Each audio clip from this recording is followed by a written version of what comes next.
मीठे बच्चे, तुम्हें अपने योग बल से सारी सृष्टि को पावन बनाना है। तुम योग बल से ही माया पर जीत पाकर जगत जीत बन सकते हो। प्रश्न है, बाप का पाठ क्या है? उस पाठ को तुम बच्चों ने किस आधार पर जाना है?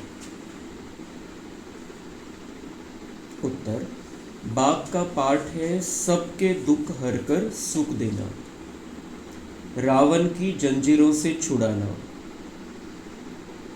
जब बाप आते हैं तो भक्ति की रात पूरी होती है। बाप तुम्हें स्वयं अपना और अपनी जायदाद का परिचय देते हैं।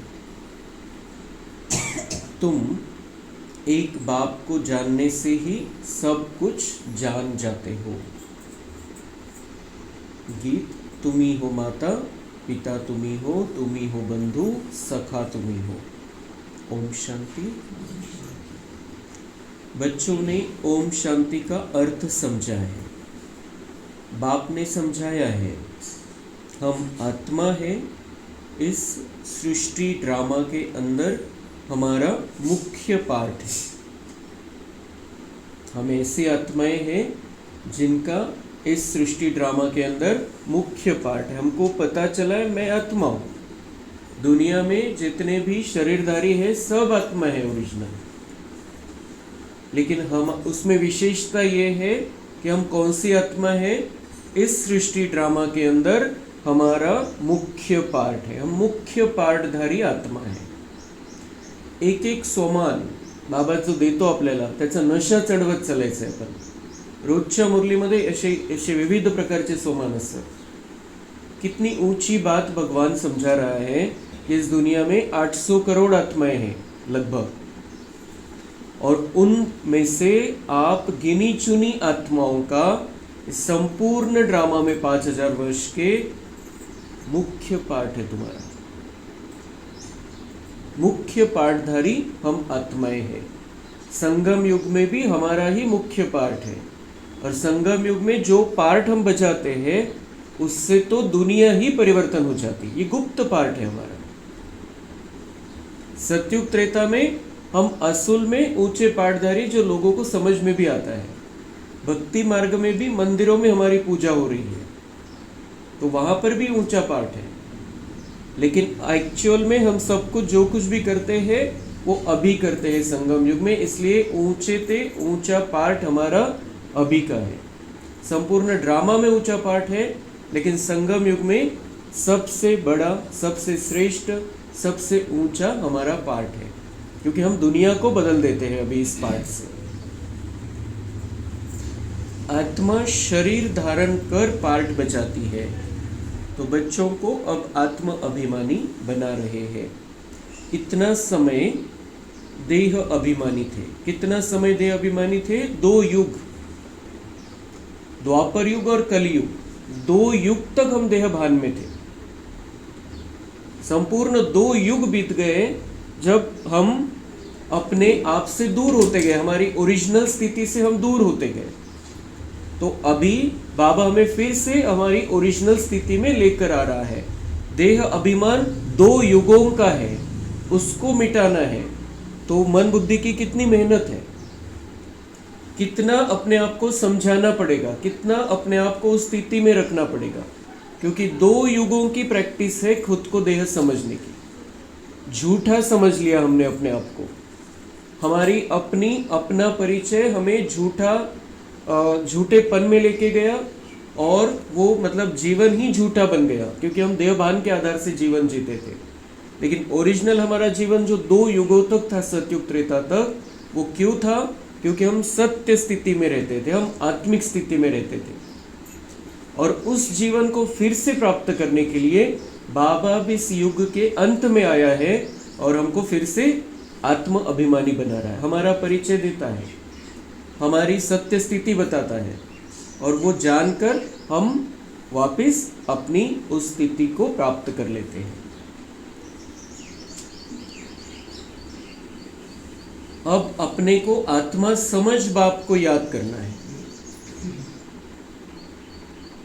एक ही लाइन में सब कुछ आ जाता है। अब अपने को आत्मा समझ बाप को याद करना है। भक्ति मार्ग में भगवान को याद किया, उसको क्या कहा, तुम ही हो माता पिता, तुम ही हो बंधु, तुम ही सखा हो, सब कुछ उसको ही माना। लेकिन वो कौन है फिर? राम भी माता पिता, कृष्ण भी माता पिता, हनुमान भी माता पिता। बाप को तो जाना ही नहीं। अब बाबा हमें सिखा, और क्या कौन याद कर रहा था, कौन भक्ति कर रहा था? शरीर। आत्मा समझकर हमने परमात्मा को याद ही नहीं किया है भक्ति मार्ग में, इसलिए नीचे उतरते आए। इसलिए द्वापर की जो स्थिति थी, सतयुग त्रेता का तो सवाल ही नहीं, लेकिन द्वापर में स्टार्ट में जो स्थिति थी, जब हमने भक्ति स्टार्ट की, उसके बाद से हम नीचे ही उतरते आए, क्योंकि भक्ति ऊपर चढ़ने का रास्ता ही नहीं है, उससे कनेक्शन टूट जाता है भक्ति में। सतयुग त्रेता में अंदर ही अंदर याद रहती है कि मैं आत्मा हूं, तो अपनी स्मृतियां भी रहती है कि मेरा घर कैसा है। लेकिन द्वापर के बाद से हम सब कुछ भूल गए और देहधारी बन गए। देहधारी के उस हिसाब से ही अपना जीवन चलाने लग गए और भगवान को भी देहधारी बना दिया। भक्ती मार्गामध्ये ही सगळ्यात मोठी चूक झाली, आणि झाली ड्राम्यानुसार, क्योंकि ज्ञान नहीं था तो हमारी चार्जिंग कम होती गई, देह भान आता गया, तो हमने अपने तरीके निकाल लिए की असं काहीतरी करायचं म्हणजे आत्मा थोडी एक पापापासून दूर रहे, कहीं पर तो बांध कर रखना पड़ेगा। और इसीलिए वो भक्ति मार्ग हम लोगों ने ही स्टार्ट किया, बाबा के बच्चों ने ही द्वापर में स्टार्ट किया। लेकिन अब भगवान आकर बताता है कि अब अपने आप को आत्मा समझकर मुझ एक परमात्मा को याद करो। जो कुछ भी करते थे पहले, उसको अभी वो करना था तब कर लिया, अब अपने आप को आत्मा समझो और मुझ एक परमात्मा को, जो मैं निराकार ज्योति बिंदु स्वरूप हूं, उसको याद करो। अब अपने को आत्मा समझ बाप को याद करना है। हमारा बाबा आया हुआ है ड्रामा प्लान अनुसार। बाप आते भी है रात्रि में। कब आते हैं उसकी तिथि तारीख कोई नहीं। बाबा आया हुआ है और अभी 89 वर्ष हो गए हैं बाबा को आकर। बाबा का इस धरती पर जो पार्ट चलता है 100 वर्ष चलता है, अभी सिर्फ 11 वर्ष बचे हैं। तो बाबा आया हुआ है, हमें पता है बाबा आया हुआ है, उसका कार्य चल रहा है, हम उसके कार्य में शामिल हैं और उसका कार्य हमने भी हाथ में लिया है। सिर्फ बाबा आया है, कहीं उसका कुछ चल रहा है, ये नहीं, हम उसके कार्य में शामिल हैं। वो कब आया? अब जब घनघोर रात्रि हो जाती है, कलयुग अपनी अंतिम अवस्था में आ जाता है लगभग, तब मैं आता हूं। इसीलिए महाशिवरात्रि मनाई जाती है। शिव बाबा की ही शिवरात्रि, बाकी सबकी जयंती है। शिवरात्रि, रात्रि जो शब्द आया है शिव के बारे में आया है, तो इसलिए वो क्यों आया है? क्योंकि बाबा इस कलयुग की घनघोर रात्रि में आता है। तिथि तारीख कुछ नहीं।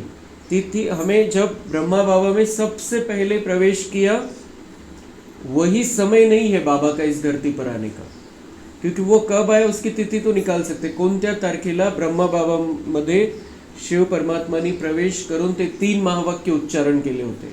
निजानंद स्वरूपम शिवोहम शिवोहम, प्रकाश स्वरूपम शिवोहम शिवोहम, ज्ञान स्वरूपम शिवोहम शिवोहम। ये जो महावाक्य उच्चारण किए थे ब्रह्मा बाबा के शरीर में पहली बार आकर शिव बाबा ने, तो वो तो डेट मिल जाएगी, कौन सी डेट को आया था बाबा पहली बार। लेकिन उस शरीर में आने से पहले बाबा ने इस धरती पर अपना कार्य शुरू कर दिया था। ब्रह्मा बाबा को तैयार करता जा रहा था। जसे 1932च्या पण त्यांच्या ब्रह्मा बाबांच्या डायऱ्या भेटलेल्या, त्यांचा कसा पुरुषार्थ चाललेला होता त्यावेळेला कसं वैराग्य आलेलं होतं त्यांना, हे आपल्याला सगळं माहिती आहे कहानी। इसका मतलब बाबा उनके मन को 2-4-5 साल पहले से ही तैयार कर रहा था, मतलब तब से आया है। और वो राज नहीं बताया है बाबा ने कि मैं एक्चुअल में कब आता हूँ, उसकी ज़रूरत भी नहीं है। कधी आला, मग त्यांनी काय काय केलं सगळं सांगावं लागेल बाबांना, और ये कुछ बताने की ज़रूरत नहीं है हमें, उसका गुप्त कार्य है। इसलिए तिथि तारीख नहीं है। कब डायरेक्ट आया ये पता है, लेकिन उसके पहले कब उसने कार्य शुरू किया था धरती पर आकर ये नहीं जानते हैं, इसलिए उसकी कोई तिथि तारीख भी नहीं है। उसका लौकिक जन्म नहीं है, दिव्य जन्म है। बाप इनमें प्रवेश कर बताते हैं कि यह बेहद का ड्रामा है, उसमें आधा कल्प है रात, जब रात अर्थात घोर अंधियारा होता है तब मैं आता हूँ। इस समय भक्ति भी तमो प्रधान है, मतलब पहली भक्ति जो थी वो सतो प्रधान थी, द्वापर की जो हम बच्चों ने शुरू की थी वो सतो प्रधान भक्ति थी। आज की भक्ति कैसे है, तमो प्रधान है, उसमें वो शक्ति नहीं रही है। आधा कल्प है बेहद का दिन। बाप खुद कहते हैं मैंने इनमें प्रवेश किया है। गीता में है भगवान उवाच, तो इनमें प्रवेश किया उनके द्वारा। बाबा 18 जनवरी 69 तक प्रवेश करता रहा। इसके बाद में दादी गुलजार में प्रवेश किया, तो भी ब्रह्मा का रथ ही लेकर आता है वो। ब्रह्मा के सूक्ष्म शरीर में, फरिश्ता शरीर में विराजमान होकर ही शिव बाबा इस धरती पर दादी गुलजार के रथ में आते हैं। मतलब मेन जो रथ है बाबा का वो ब्रह्मा बाबा है। अंत तक भी जब तक बाबा आते थे इस धरती पर डायरेक्ट उस शरीर में, और अभी भी आता है। अभी भी हम बच्चे एक तो परम धाम में जाकर उससे मुलाकात करते हैं, सूक्ष्म वतन में जाकर उससे मिलन मनाते हैं, और यहाँ पर भी जहाँ पर हम हैं, जहाँ पर हमने बहुत प्यार से याद किया वो यहाँ पर आ जाता है, हमसे मिलता है अभी भी। और जो खास बाबा मिलन का दिन होता है उस दिन तो बाबा जरूर आता है। जो बच्चे उसकी याद में हैं उनको वो अनुभव होता है, वैसी स्थिति बनाकर रखना पड़ता है सिर्फ। और जब वो जो दिन है बाबा मिलन का, सभी बच्चों पर बाबा की नज़र रहती है। जैसे आज का दिन है, बाबा सुबह से हम बच्चों पर नज़र रख रहा है, हमको देख रहा है। और स्पेशल जो समय रहेगा 6:30 से 7:45 बजे तक का रात में, तब तो हम एक एक बच्चे को देख कर वो सकाश देगा, वरदान देगा, हमें शक्तियाँ देगा। तो वो उसके और अभी इस सीज़न में उसका डायरेक्ट आने का जो तिथि है वो अब इस सीज़न में समाप्त हो रही है, फिर अक्टूबर से आएगा। इसलिए आज के बाबा मिलन का संपूर्ण उपयोग करना है। ये हमारे हिसाब से, ज्ञान के हिसाब से, ये इस सीज़न का लास्ट कुंभ मेला है। और आगे हमारी स्थिति क्या होगी, दुनिया की स्थिति क्या होगी, कैसे हम मिलन मनाएंगे, हम नहीं बता सकते। वो क्या होने वाला है 6 महीने के बाद। इसलिए इस मिलन को हमें ऐसे मनाना है जैसे बाबा मुझसे अंतिम बार मिलने आ रहा है। इतका त्याचा उपयोग करून घ्यायचा आहे आपल्याला।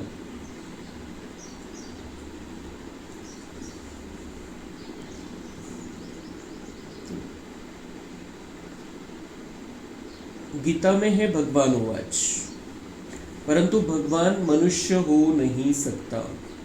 श्री कृष्ण भी दैवी गुणों वाला है, देवताओं में सर्वश्रेष्ठ है, लेकिन श्री कृष्ण भगवान नहीं है। भगवान श्री कृष्ण के पिता शिव बाबा है। वह मनुष्य लोक है, यह देवलोक नहीं है। गाते भी है ब्रह्मा देवताए नमः, वह है सूक्ष्म वतनवासी। बच्चे जानते हैं वहाँ हड्डी मांस नहीं होता है, वह है सूक्ष्म सफेद छाया। जब मूल वतन में है तो आत्मा को न सूक्ष्म शरीर छाया वाला है न हड्डी वाला है।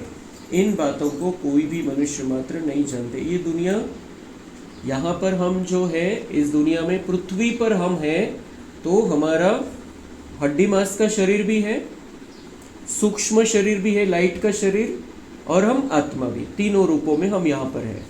फिर सूक्ष्म वतन में हमारा हड्डी मांस का शरीर नहीं है, सूक्ष्म शरीर है, लाइट का शरीर है, और उसमें हम आत्मा विराजमान है। फिर परम धाम में हमारा हड्डी मांस का शरीर भी नहीं है, सूक्ष्म लाइट का शरीर भी नहीं है, हम आत्मा है सिर्फ। तो ये समझना है, हमें बिल्कुल पक्का रखना है। मेरे ये इस दुनिया में ये जो 3 मंजिल है उसमें मेरा कब कब कैसा कैसा पार्ट है, मेरी स्थिति कैसी कैसी है। और यहाँ पर जब हम यहाँ पर है हड्डी मांस के शरीर में, तब सतयुग त्रेता में मेरा जीवन कैसा था, फिर कैसा बदलते गया, आज कैसा है, आज मैं बाबा का बन गया हूँ, तो मुझे अब जीवन को कैसा बनाना है, और फिर परम धाम में जाना है। उसके पहले सूक्ष्म वतन में जाना है, मतलब फरिश्ता बनना है पहले, फिर परम धाम में निराकार स्थिति रहेगी, और फिर नीचे आना है, देवता बनकर रहना है। वो देवताओं की दुनिया है, वहाँ पर मुझे रहना है। तो ये सारी तैयारी हमें अभी करनी है, और समय बहुत थोड़ा बचा है, इसलिए स्पीड बढ़ानी है।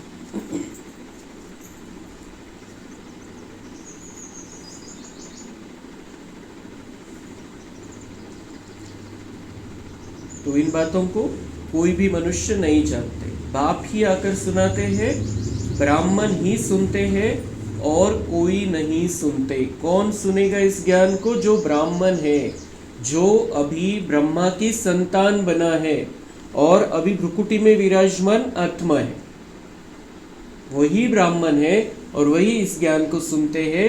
दूसरा कोई नहीं सुनता, नहीं सुनेगा, क्योंकि उसका भाग्य नहीं है। ब्राह्मण ही सुनते। तो हम ब्राह्मण बने हैं, हम मुख वंशावली ब्राह्मण बने हैं। कुक वंशावली ब्राह्मण वो शरीर के आधार से अपने आप को वैसा मानते हैं, लेकिन सच्चे ब्राह्मण वो हैं जिन्होंने ब्रह्मा के मुख से जन्म लिया है। तो हमारे इस ज्ञान मार्ग में अलौकिक पिता ब्रह्मा बाबा है, हम उसकी संतान हैं, और इसीलिए हम ज्ञान सुन रहे हैं। बिल्कुल पक्का करायचे। जो मुरली सुनते हैं वो ब्राह्मण है, और ब्राह्मण से हमको मतलब हाफ कास्ट ब्राह्मण, मतलब कुछ इधर कुछ कलयुग मिक्स है, अभी कलयुग का जो स्वभाव संस्कार है उसको कट करके संपूर्ण ब्राह्मण बनना है। ब्राह्मण से हम फरिश्ता बनेंगे, और फरिश्ता से देवता बनना है।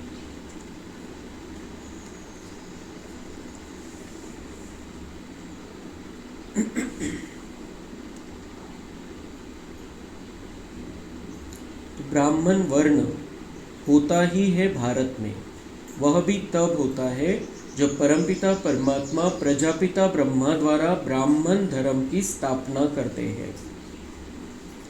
मतलब हम ब्राह्मण धर्म में आ गए। कोणत्याही धर्मामध्ये प्रवेश करायचा असेल, जर धर्म बदलायचा असेल, तर वेगवेगळ्या प्रकारच्या प्रक्रिया त्यांनी सांगितलेल्या आहेत। त्या वेगवेगळ्या प्रक्रिया करतात आणि मग धर्मांतरण होतं। यहाँ पर हमारा धर्म परिवर्तन सिर्फ ज्ञान के संस्कार से हो रहा है। ज्ञान का संस्कार बाबा कर रहा है, और हम देह के भान से आत्मिक धर्म में आ रहे हैं। यही हमारा ब्राह्मण धर्म में प्रवेश।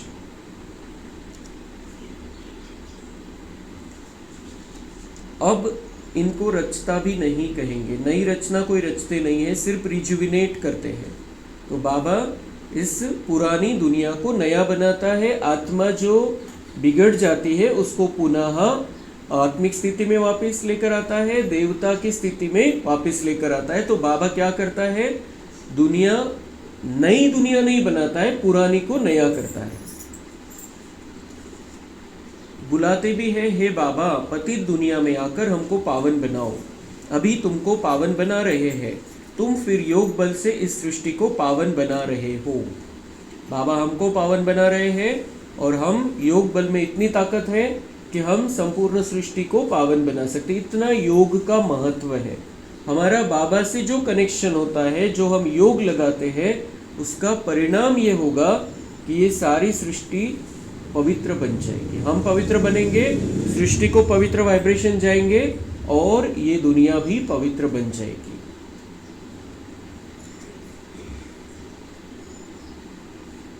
माया पर तुम जीत पाकर जगत जीत बनते हो। योग बल से दुनिया पावन बनती है, माया पर हम जीत पाते हैं फिर, और माया पर जो जीत पाते हैं दुनिया पर राज करते हैं।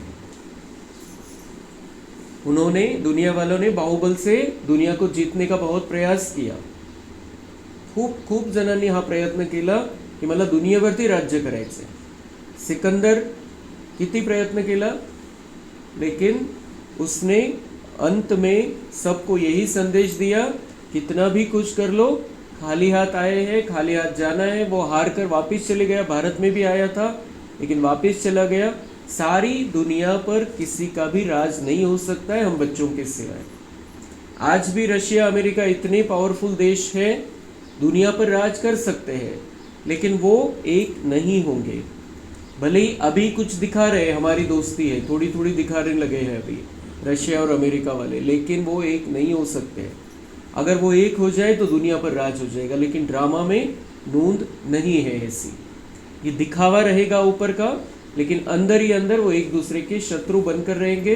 तीसरा महायुद्ध होगा और दुनिया, बाहर की जो दुनिया है वो खत्म हो जाएगी. और जो भारतवासी बाबा के बच्चे हैं, जो ज्ञान ले रहे हैं, जो बाबा से योग युक्त है, ऐसे बच्चे फिर दुनिया पर राज करेंगे. तो माया पर तुम जीत पाकर जगत जीत बनते हो. योग बल को साइंस बल भी कहा जाता है.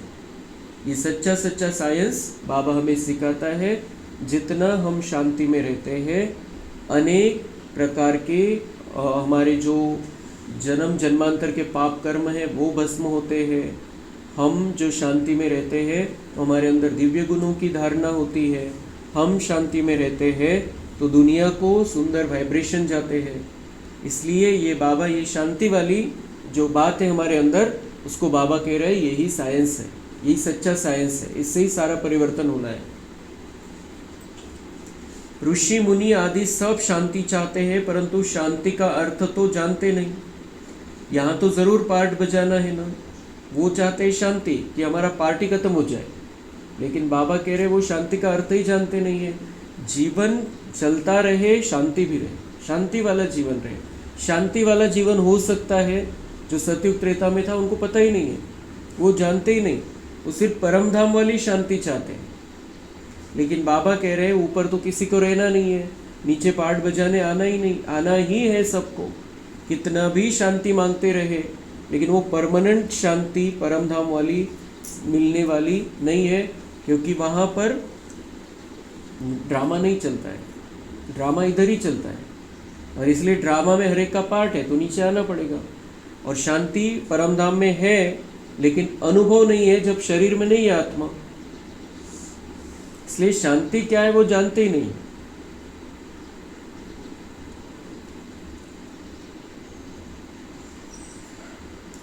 यहाँ तो जरूर पार्ट बजाना है ना. शांति धाम है, स्वीट साइलेंस होम. तुम आत्माओं को अब यह मालूम है कि हमारा घर शांति धाम है, यहाँ हम पार्ट बजाने आए हैं. बाप को भी बुलाते हैं, हे पतित पावन दुख हरता सुख करता आओ, हमको इस रावण की जंजीरों से छुड़ाओ. भक्ति है रात, ज्ञान है दिन. रात मुर्दाबाद होती है, फिर ज्ञान जिंदाबाद होता है. यह खेल है सुख और दुख का. तुम जानते हो पहले हम स्वर्ग में थे, फिर उतरते उतरते आकर नीचे हेल यानी नरक में पड़े हैं. कलयुग कब खलास होगा, फिर सतयुग कब आएगा, यह कोई नहीं जानते. तुम बाप को जानने से बाप द्वारा सब कुछ जान गए हो. बाबा क्या है? बीज है, इस सृष्टि रूपी वृक्ष का बीज है. हमने बीज को जाना तो सारे झाड़ को जान लिया. अगर हमें बाबा समझ में आ गया है तो सब कुछ समझ में आता है. इस ज्ञान में भी जिनको बाबा नहीं समझा है उनको ज्ञान भी समझ में नहीं आता है. लेकिन जिसने बाबा को जान लिया, पहचान लिया, उसके लिए ज्ञान बिल्कुल सहज है, ऐसे डोक्यावरून जात नहीं. जिन्होंने बाबा को जान लिया है वो इस सारे ज्ञान को भी जान लेते हैं. लेकिन बाबा, अगर ज्ञान किसी को समझ में नहीं आ रहा है, इसका मतलब उन्होंने बाबा को ही जाना नहीं, बाबा को ही पहचाना नहीं, उनको बाबा ही समझ में नहीं आया. बिल्कुल क्लियर है. बाबा समझा तो ज्ञान समझ में आ जाएगा, ज्ञान पर संपूर्ण निश्चय भी बैठ जाएगा, ज्ञान के आधार से वो अपना जीवन भी चलाएंगे. लेकिन अगर ये नहीं हो रहा है, इसका मतलब उसको बीज समझ में ही नहीं आया.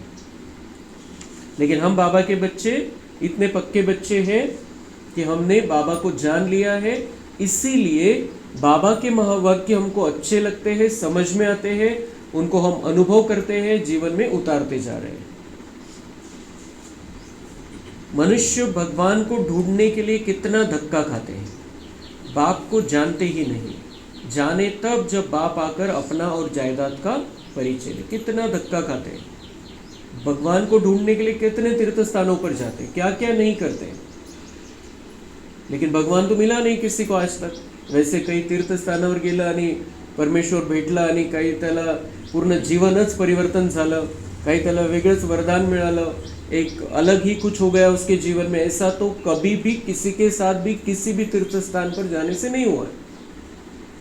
लेकिन कितनी मेहनत करते जाते हैं। अभी ये अंतिम समय है, वो ऊपर के बाहर के विकास की बातें हैं, तो तीर्थ यात्रा सहज हो गई है। अभी वो मुश्किल नहीं है, सहज पहुंच जाते हैं, ऊपर तक गाड़ियाँ चली जाती है। पहले तो पैदल करके जाते थे, लेकिन वहाँ पर अभी इतनी सुविधाओं के बाद, वहाँ पर पहुँचने के बाद भी आज तक किसी को भी ये अनुभव नहीं है कि मैंने भगवान को पा लिया। तो ढूंढते रहते हैं, और हम बच्चे इतने भाग्यवान हैं, भगवान ने हमको ढूंढ लिया है। अभी भगवान ने हमको ढूंढ लिया है, और अब वो सामने बैठकर, हमारे सामने बैठकर हमें उसका पार्ट समझाता है कि तुमने मुझे क्यों पुकारा था कि हमको पावन बनाओ, तो मैं पावन बनाने के लिए आ गया हूँ। तुमने मुझे पुकारा था कि हमें दुख से दूर लेकर चलो, तो मैं तुम्हारा संपूर्ण दुख दूर करने आ गया हूँ, और तुम्हें 100% सुखों वाली दुनिया में लेकर चलता हूँ। सामने बैठकर हमें वो अपना परिचय देता है, अपनी जायदाद का परिचय देता है कि उसकी जायदाद क्या है। सुख, शांती, प्रेम, आनंद, ज्ञान, पवित्रता, शक्ती वाली संपूर्ण दुनिया जो स्वर्ग आहे, ही त्याची मालमत्ता आहे, आणि तो आपल्या बच्चांना देण्यासाठी आलेला आहे। सामने बैठकर ये सारी बातें वो हमको समझाता है, हम समझते हैं, हम विश्वास करते हैं, निश्चय के आधार से हम आगे बढ़ते हैं, और अपना भाग्य ऑटोमेटिक बनाते जाते हैं। अंदर ही अंदर गुप्त ये कार्यक्रम चलता रहता है। बात ये है सिर्फ कि उसका हाथ पकड़ा है, अभी हमें नहीं छोड़ना है, वो नहीं छोड़ता है। बच्चे ही हाथ छुड़ाकर भाग जाते हैं। नटखट बच्चे जो होते हैं हाथ छुड़ाकर भाग जाते हैं। फिर बाबा कितनी बार ढूंढेगा, कितनी बार वापस लाएगा। इसलिए हमें ये पक्का करना है, उसने ढूंढ लिया एक बार, अभी हमें उसका हाथ नहीं छोड़ना है। वर्षा बाप से मिलता है, माँ से नहीं। इनको मम्मा भी कहते हैं, परंतु इनसे वर्षा नहीं मिलता है। ब्रह्मा हमारी माँ भी है, लेकिन उससे वर्षा नहीं मिलना है। मम्मा का जो पार्ट था, मम्मा मातेश्वरी जगदंबा, उनसे भी वर्षा नहीं मिलना है। वारसा हक्क फक्त एका परमात्म्याकडून, जो ज्योतिबिंदू आहे त्याच्याकडूनच वारसा हक्क प्राप्त होणार है। तो इनको याद भी नहीं करना है। किनको? ब्रह्मा बाबा को भी याद नहीं करना है, मम्मा को भी याद नहीं करना है। याद कैसे नहीं करना है कि वो देह के हिसाब से एक्झाम्पल के रूप में याद करना है। ते उदाहरण आहे, खूप मोठी प्रेरणा आहे आपल्यासाठी, ते आठवण तशी करायची। लेकिन एक अपने आप को आत्मा समझकर परमात्मा को याद करने से ही हमारे पाप नष्ट होंगे और हमारे अंदर दिव्य गुणों की धारणा होगी, वर्षे के हकदार हम बनेंगे। ब्रह्मा बाबा को देखना है, त्याच्यामुळे आपला आत्मविश्वास वाढतो कि ब्रह्मा बाबा ने करके दिखाया, मैं भी कर सकता हूँ। ब्रह्मा बाबा भी गृहस्थी था, बाल बच्चों वाला था, उसने करके दिखाया। और कब करके दिखाया? 60 वर्ष की उम्र में। 60 वर्ष की उम्र के बाद उसने पुरुषार्थ किया है, तब तक तो कुछ भी नहीं था। उसके बाद में पुरुषार्थ करके, मतलब बुढ़ापे में उसने इतना पुरुषार्थ किया कि लक्ष्मी नारायण का पद प्राप्त किया।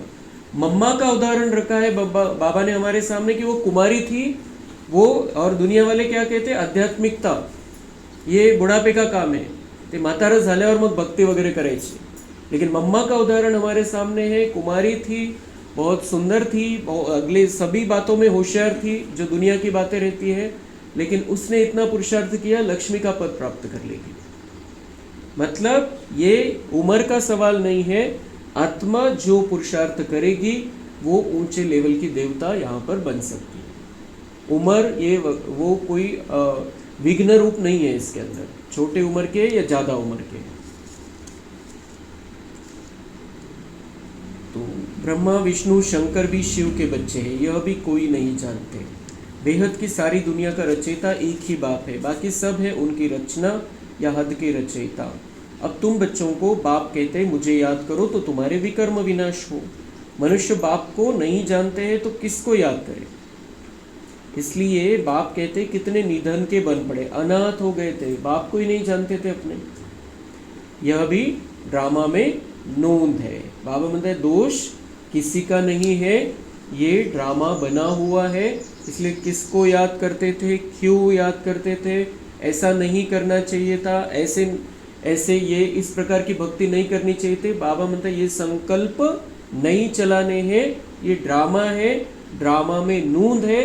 भक्ति का पार्ट भी जरूरी था जब जरूरी था, लेकिन मैं कब आता हूँ, जब भक्ति की रात पूरी हो जाती है तब मैं आता हूँ। पहट के समय में बाबा आया है, ये संगम युग सारा अमृत वेला है, और अभी हमें दिन में जाना है। अभी वो भक्ति की रात, उसमें हमें नहीं रहना है। अब हम अमृत वेला में है, अभी हमें दिन में जाना है, मतलब सतयुग की तैयारी करनी है। और उसके लिए भक्ति का कोई अंश हमारे अंदर नहीं रखना है। जब हम पक्के हो जाते तब हमें उसकी ज़रूरत नहीं रहती। जब हमारा निश्चय बाबा पर 100% हो जाता है, भक्ति की किसी भी प्रक्रिया की हमें ज़रूरत नहीं है। ज़रूरत नहीं है, करना है कर सकते हैं, लेकिन बाबा कहते हैं अभी उसकी ज़रूरत नहीं। अब आत्मा समझकर मुझे याद करो और इस ज्ञान को धारण करो। भक्ती और ज्ञान दोनों में सबसे श्रेष्ठ कर्म है दान करना। दोन्हीमध्ये महत्त्व सांगितलेलं आहे दानाचं, भक्ती आणि ज्ञान। भक्ति मार्ग में ईश्वर अर्थ दान करते हैं, किस लिए, कोई कामना तो जरूर रहती है। भक्ति मार्ग में भी काय करतात, ईश्वराच्या नावाने करतात, दान जे करतात, लेकिन वो ईश्वर को नहीं, यही पता नहीं है, किसको दे रहे हैं, किससे हिसाब किताब है, कोई पता नहीं, कुछ पता नहीं, लेकिन कामना तो जरूर होती है, काही इच्छा असते। समझते हैं जैसा कर्म करेंगे वैसा फल दूसरे जन्म में पाएंगे, इस जन्म में जो करेंगे उसका फल दूसरे जन्म में पाएंगे, जन्म जन्मांतर नहीं पाएंगे। भक्ति मार्गामध्ये बिल्कुल क्लियर है कि अगले जन्म में इसका फल मिलेगा, इसलिए मुझे ये दान पुण्य करना है।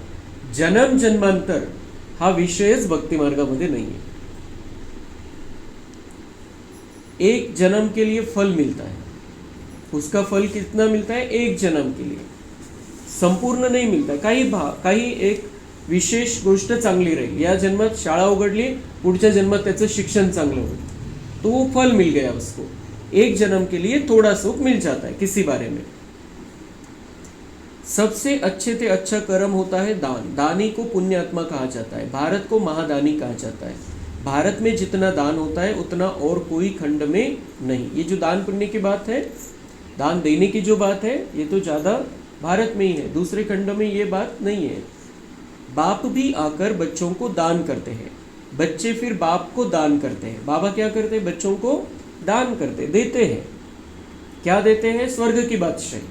और बच्चे क्या देते हैं, कहते हैं बाबा आप आएंगे तो हम अपना तन मन धन सब आपके हवाले कर देंगे। भक्ति मार्ग में प्रॉमिस किया हमने बाबा को, वचन दिलेलं आहे बाबांना, तुम्ही येताल तेव्हा आम्ही तुमच्यावरती सगळं अर्पण करून टाकू, तन मन धन, आप बिगर हमारा कोई नहीं। क्या कहते भक्ति मार्ग में, जानते नहीं है, भगवान को जानते नहीं, मूर्ति के सामने जाकर कहते हैं आपके बिगर हमारा कोई नहीं, आप आएंगे तो हम तन मन धन सब अर्पण कर देंगे आप पर।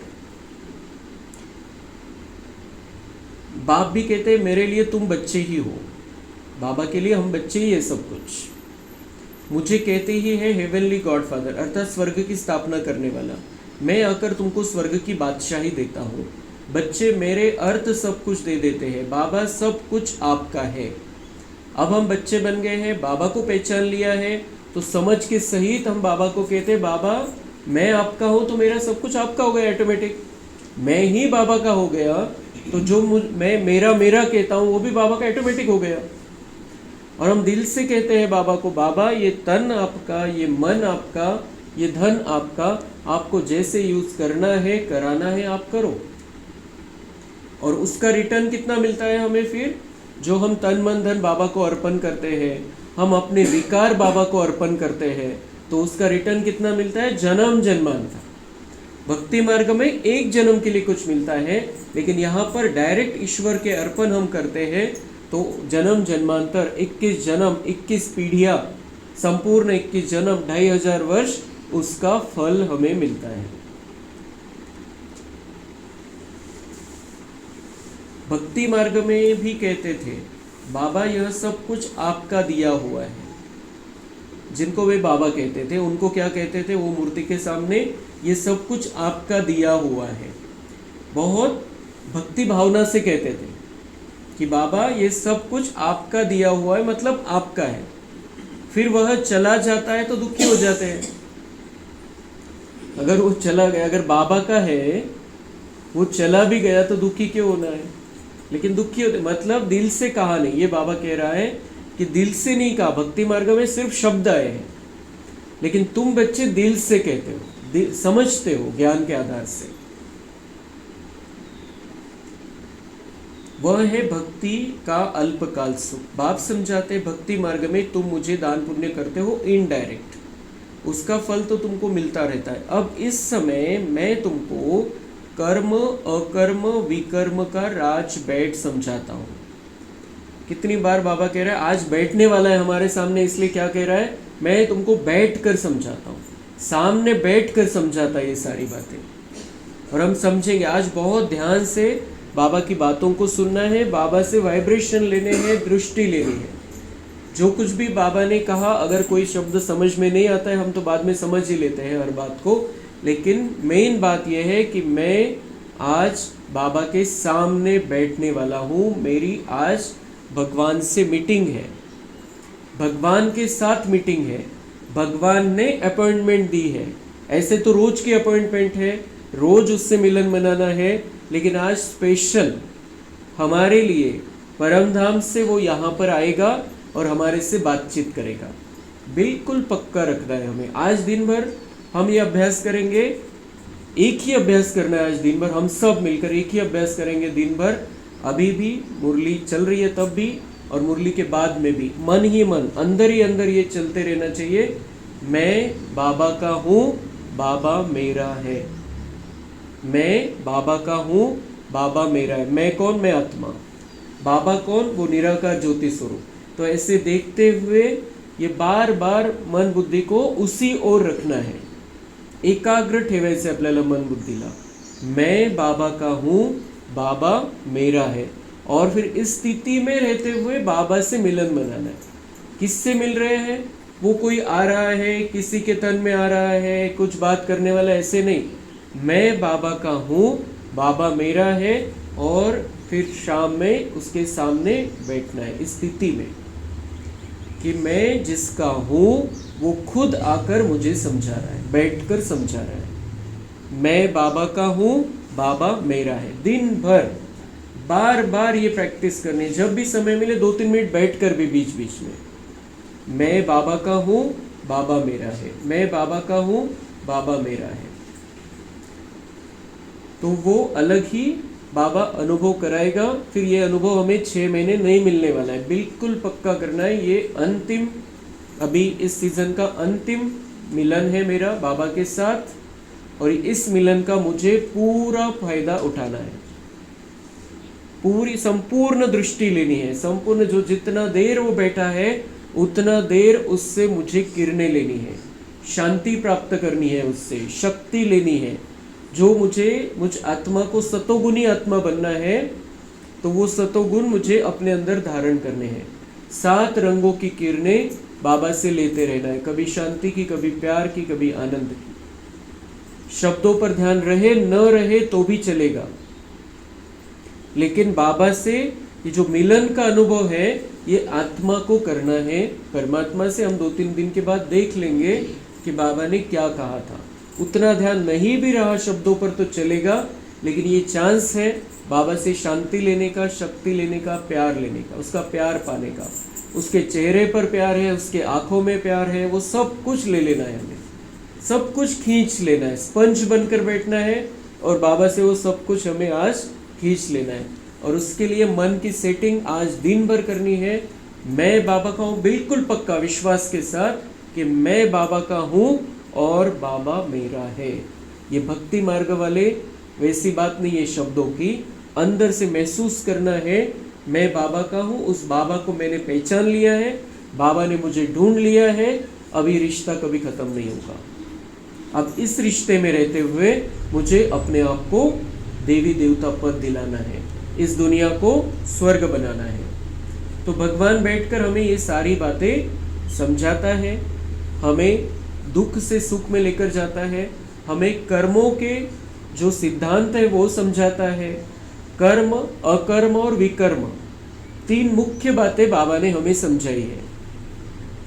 अभी हम जो विकारों के वश होकर कर्म करते हैं वो विकर्म है, और वो द्वापर से हम करते आए हैं।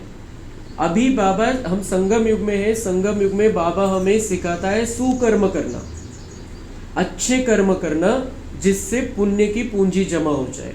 सुकर्म करना सिखाता है, और इस सुकर्म का परिणाम ये हो जाता है कि हम 21 जन्मों का स्पेशल भाग्य बना लेते हैं, 5000 वर्ष की सुंदर रिकॉर्डिंग कर लेते हैं इस सुकर्म के आधार से। अच्छे कर्म करते हैं, मतलब अच्छी भावना, अच्छा बोल, अच्छा व्यवहार, अच्छी चलन, जो ईश्वरीय है, जो दिव्य है, वो चलन हमारी हो जाती है।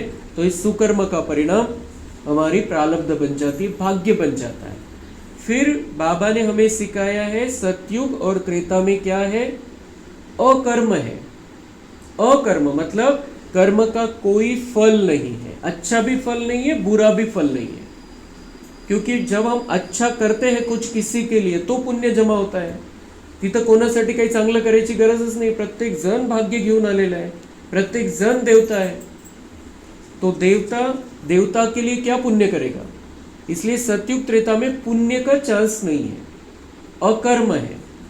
और फिर जो द्वापर के बाद में सारी गड़बड़ी शुरू हो जाती है, उसको अब दुरुस्त करके हम अभी सुकर्म कर रहे हैं और विकर्मों से दूर होते जा रहे हैं। उसके लिए बाबा हमें योग बल सिखाता है।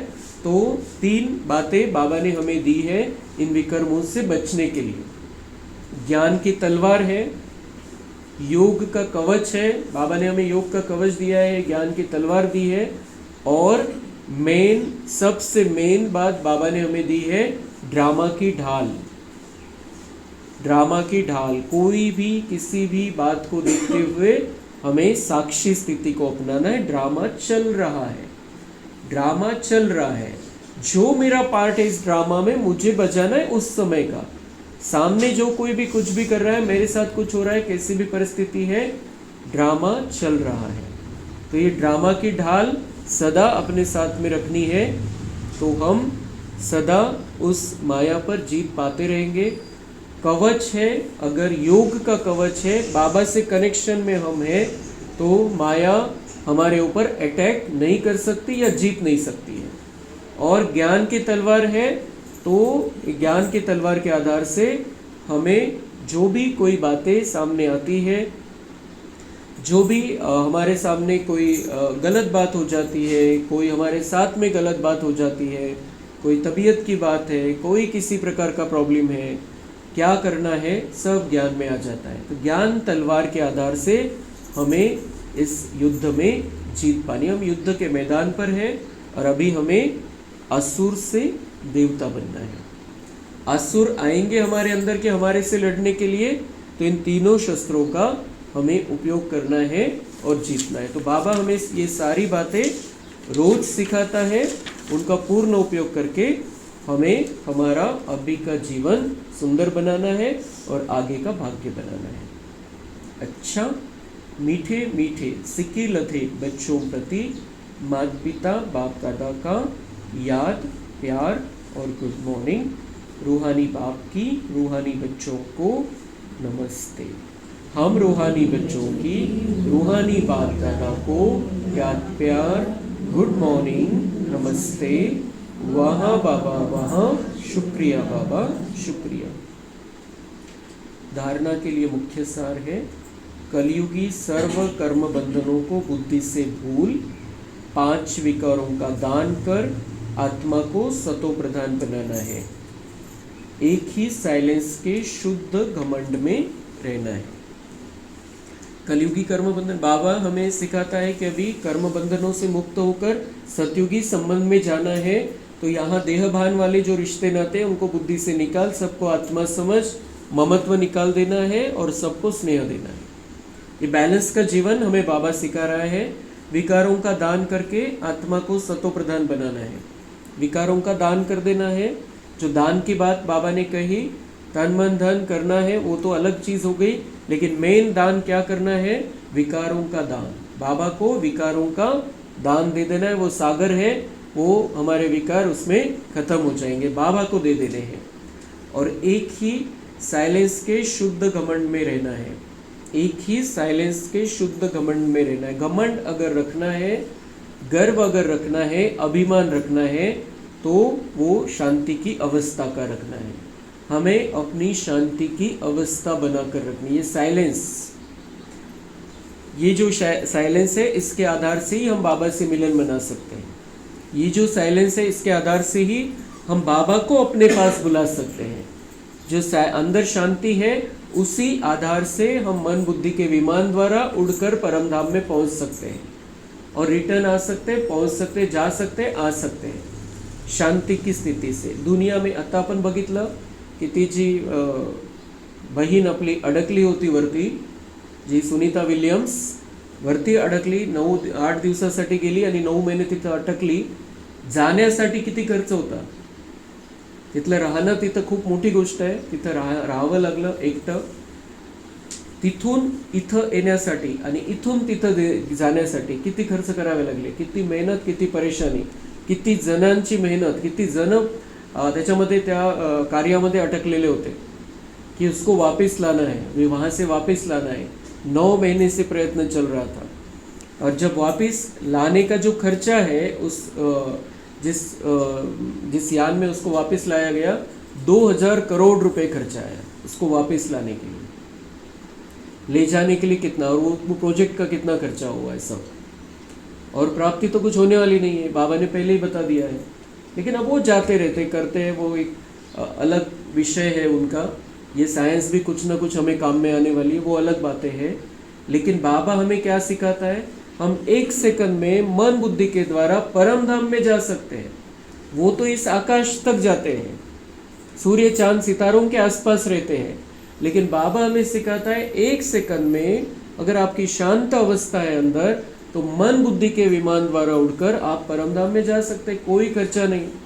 और 1 सेकंड में जाते हैं, वहाँ से रिटर्न भी आ जाते हैं हम. ऐसे नहीं कि हम अटक गए, वहाँ गए तो अटक गए. वहाँ से रिटर्न भी आ जाते हैं 1 सेकंड में, बिना कोई खर्च किए, बिना खर्च किए. और भगवान भी आता है, जाता है. जब हम भगवान को बुलाते हैं, बहुत दिल से बुलाते हैं, वो 1 सेकंड में हमारे लिए हाजिर हो जाता है. तो ये मेन क्या है? बाबा हमें सिखाता है, ये साइंस से ज़्यादा महत्वपूर्ण है आपकी साइलेंस. ये सबसे बड़ी साइंस है जो आप शांति में रहते हो. तो इस शांति के अवस्था को बनाकर रखना है. शांति की अवस्था को अगर हम बनाएंगे तो बहुत सुंदर मूर्ति बन जाएंगे. सगळ्यात महत्त्वाची गोष्ट है आतली शांति, जिसमें किसी भी प्रकार का कोई व्यर्थ नहीं है, कोई विकार नहीं है, कोई हलचल नहीं है. बहुत स्थिर हो गए हैं हम, तो बहुत अच्छा, बहुत सुंदर हमारा पुरुषार्थ होगा. तो आज के दिन बाबा से ये शांति की अवस्था का वरदान हम ले सकते हैं. सब कुछ हासिल हो जाएगा इससे. अगर हम शांति की अवस्था प्राप्त कर ले तो सारा भाग्य बन जाएगा इस एक अवस्था से. तो जो स्थिरता आएगी, वो स्थिरता ही हमें आगे बढ़ाएगी. हम रुद्र ज्ञान, रुद्र यज्ञ में खुशी से अपना तन मन धन सब अर्पण कर सफल करना है. इस समय सब कुछ बाप हवाले कर 21 जन्मों की बादशाही बाप से ले लेनी है. वरदान है, रोब के अंश का भी त्याग करने वाले स्वमानधारी पुण्य आत्मा भव. स्वमानधारी बच्चे सभी को मान देने वाले दाता होते हैं. दाता अर्थात रहमदिल. उनमें कभी किसी भी आत्मा के प्रति संकल्प मात्र भी रोब नहीं रहता है. किसी भी आत्मा के बारे में गुस्सा, नफरत या फिर ज़्यादा अधिकार की भावना, रोब जताना, ये नहीं रहेगा. जो रहमदिल है, यह ऐसा क्यों, ऐसा नहीं करना चाहिए, होना नहीं चाहिए, ज्ञान यह कहता है क्या, यह भी सूक्ष्म रोब का अंश है. जो ज्ञानी बच्चे हैं वो ऐसा समझते हैं. जो ज्ञान लेने वाले बच्चे हैं, उन्होंने ऐसा नहीं करना चाहिए, उन्होंने ये नहीं करना चाहिए. दुनिया वालों के बारे में हम नहीं सोचते. हम क्या कहते हैं? बेचारे अज्ञानी हैं. लेकिन जो ज्ञान लेने वाले की कुछ कमी हमें दिखाई देती है, तो बाबा कहते हैं ये मन में संकल्प नहीं लाना है. ये ज्ञान ऐसे सिखाता है. ज्ञानामध्ये हेच शिकता का तुम्ही रोज मुरली ऐकून? तो यह भी सूक्ष्म रूप का अंश है। हर एक का पार्ट अपना है, हर एक आत्मा की कैपेसिटी अपनी है, हमें शुभ भावना रखनी हर एक के प्रति। स्वमानधारी पुण्य आत्माएं गिरे हुए को उठाएगी, सहयोगी बनाएगी। वह कभी यह संकल्प भी नहीं कर सकती कि यह तो अपने कर्मों का फल भोग रहे हैं, करेंगे तो जरूर पाएंगे, इन्हें गिरना ही चाहिए।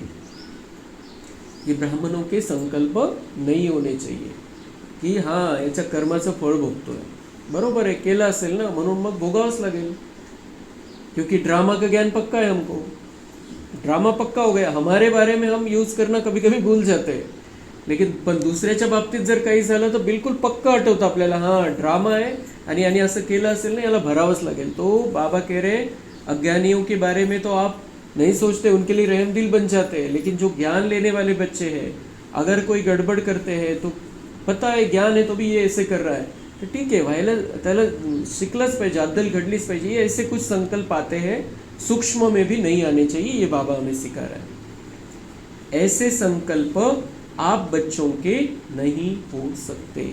हम रहमदिल बाप के रहमदिल बच्चे हैं, तो हमारे ऐसे संकल्प नहीं हो सकते। अगर बाबा को एक भी संकल्प ऐसे आता तो हमारे कल्याण के लिए धरती पर ही नहीं आता था।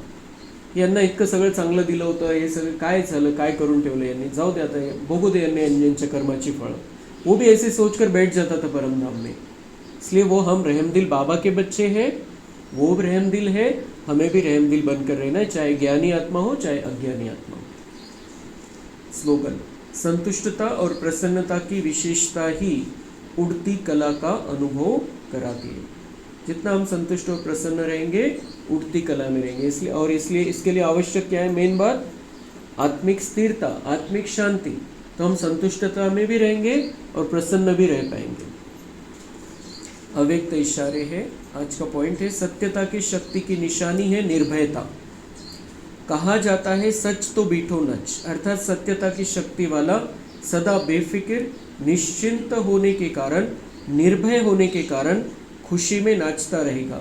यदि अपने संस्कार व संकल्प कमज़ोर है तो वह कमज़ोरी ही मन की स्थिति को हलचल में लाती है। इसलिए पहले अपनी सूक्ष्म कमज़ोरियों को अविनाशी रुद्र यज्ञ में स्वाहा करो। बहुत गहरी बातें बाबा समझाता है हमें। तर बाबा म्हणता है की जर तुम्हाला भीती वाटते, आनंदामध्ये मन नाचत नाही आहे, तर याचा अर्थ काय झाला की संस्कार आणि संकल्प तुमचे अजून कमजोर चाललेले मध्ये, म्हणजे विकारांचे संकल्प आहे, कोणते तरी विकार प्रभाव आहे, छोट्या रूपामध्ये असो किंवा मोठ्या रूपामध्ये असो, तर जे विकारांचे सूक्ष्म रूप आहे त्याला पण या यज्ञामध्ये स्वाहा करून टाका और सत्य स्वरूप में आ जाओ, तो सदा निर्भय रहेंगे, कशाचीच भीती वाटणार नाही, कशाचाच लोड वाटणार नहीं, बिल्कुल हम स्थिर रहेंगे, हमारी अवस्था शांति की रहेंगी और इसलिए हम खुश रहेंगे। तो बाबा कह रहे जो सूक्ष्म कमजोरियां हैं, मैंने रुद्र ज्ञान यज्ञ ये रचा है, इसमें सब स्वाहा कर दो, मेरे को अर्पण कर दो। जो कमजोरियां हैं आपकी, जो भी मन में कोई संकल्प चलते हैं, अच्छे संकल्प चलाने हैं, शक्तिशाली संकल्प चलाने हैं, तो आप सदा निर्भय रहेंगे, किसी भी बात से आपको डर नहीं लगेगा। और जो डर वाली आत्मा है वो खुश रह ही नहीं सकती, सिंपल गोष्ट है। कोणाला कशाची भीती पण वाटते आणि तो आनंदात पण आहे, असं तो होऊच शकत नाही। डर खत्म होगा तो खुश रहेगा। तो ये डर खत्म करने के लिए बाबा कह रहे ये सारे विकारों के छोटे मोटे अंश है, सब मुझे अर्पण कर दो, तो निर्भय बन जाएंगे। आगे चल के इस निर्भयता की बहुत आवश्यकता है, बहुत न्यूज़ सुनने को मिलेगी, बहुत सारी बातें आने वाली है सामने, तो हमें निर्भय बनना ज़रूरी है। और निर्भय बनने के लिए हमें अपनी सारी कमी कमजोरियां अर्पण कर देनी इस यज्ञ में। अच्छा, ओम शांति।